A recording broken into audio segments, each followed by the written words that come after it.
dar joinha, peraí. Uhul! Você também, Daniel, cambalhota? Uhul! Cambalhota! E hoje é o que, Heloísa, que você tá fazendo? Da pijama e a gente vai dormir na sala. De novo? Aham. Pessoal, vocês já dormiram na sala, na cozinha e na banheira e no carro? Já? Então tá bom. Fica no gostei para ver vocês dormirem na sala, na cozinha, no banheiro, na banheira e no carro. Por causa que eu quero ver muito para achar engraçado. Você não precisa achar que é um sonho. Aqui tá o Danielzinho, meu irmãozinho lindo.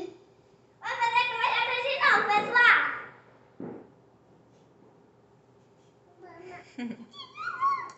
Que foi, filho? Ele falou bomba, gente. Deixa eu ver. Daniel, fala bomba.